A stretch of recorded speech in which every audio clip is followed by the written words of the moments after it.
Vamos lá, galera, nossa aula aqui de fisiologia, e hoje a gente vai falar de um outro tema também de controle de pressão arterial, tá certo? Também é um controle de longo prazo realizado por hormônios. E qual é esse hormônio, pessoal? Esse hormônio é esse daqui, ó, o ADH, tá certo? O hormônio antidiurético, ou simplesmente ADH, também conhecido como vasopressina, são outros nomes. Então a gente vai pensar em duas situações diferentes para o trabalho do ADH. Nós vamos pensar primeiro, ó, quando existe privação de água. E depois a gente vai pensar no outro lado, ó, quando eu tenho ingesta excessiva de água. Então olha o que é que acontece.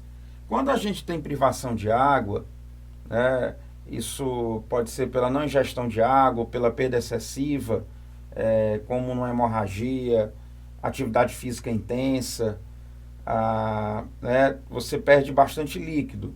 O que é que vai acontecer com a osmolaridade, que é a concentração do sangue?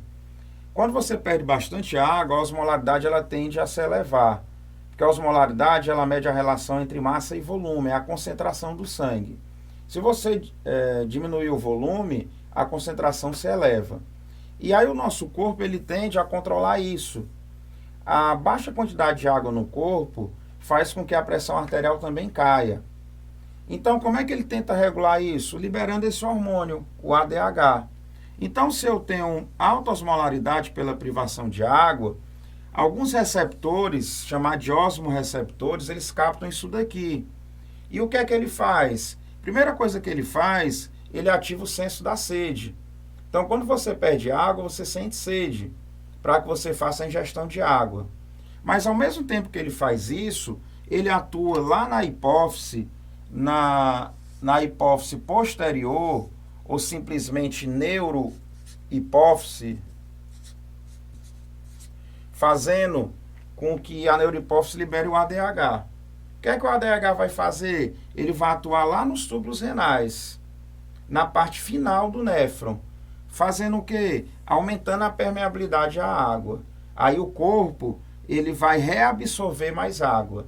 Se ele reabsorve mais água, a tendência dele é regular quem? Ó, essa osmolaridade, tá?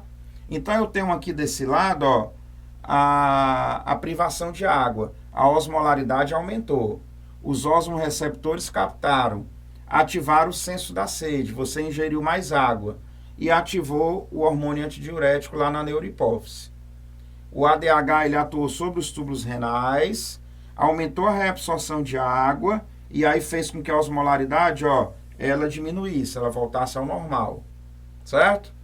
Quando a gente tem diminuição de água, a tendência é que a pressão caia. Então eu preciso reter água. Quem é que faz isso pra gente? O hormônio antidiurético. Vamos pensar agora, galera, no contrário. Eu tenho aqui, ó, eu tenho uma ingestão excessiva de água. Você tomou muito líquido, né? E aí aquele líquido que você ingeriu, a água, ou qualquer outra substância que você ingeriu em excesso, foi o que ele fez com a osmolaridade. Ele diminuiu, porque ele diluiu. Quanto maior o volume, menor a concentração. Então é o contrário. O que é que vai acontecer nisso daqui? Aqueles osmorreceptores que captaram no exemplo anterior, eles também são estimulados. Mas ele vai fazer o papel contrário. Ele vai diminuir a necessidade de ingesta de água, ou seja, a sede ela vai cair. E aí a gente vai ter menor ingestão de água. O que é que vai acontecer com a ADH? Ele vai ser inibido a sua liberação lá pela neurohipófise, tá? Ou hipófise posterior. Se eu não tenho ADH, aquele mecanismo ele não acontece, tá certo? Eu não tenho maior reabsorção, eu diminuo a reabsorção. A permeabilidade à água lá no túbulo renal, no tubo contorcido distal e no tubo coletor, ela é diminuída. E aí eu tenho maior formação de quem? De urina, ó. A urina ela é formada em maior quantidade. Eu elimino mais água. E o que é que eu faço com a minha osmolaridade? Eu regulo. eu tinha uma osmolaridade baixa. Quando eu elimino a água, o que acontece com a osmolaridade? Ela sobe, tá? Então, isso, pessoal, é o controle do ADH. Resumindo, quando nós temos baixa ingestão de água, a osmolaridade, ela sobe, fica muito concentrado. Você estimula a sede e o ADH, ele é estimulado. Quando você tem alta ingestão de líquido, a osmolaridade, ela diminuiu, ficou muito concentrado. A sede, ela é inibida e a liberação do ADH, ela é também inibida. Você forma o quê? Mais urina. Você regula a sua osmolaridade. Ok? Então, moçada, é isso aí. Vamos falar na nossa próxima aula de outro mecanismo de controle da pressão arterial. Valeu, até a próxima.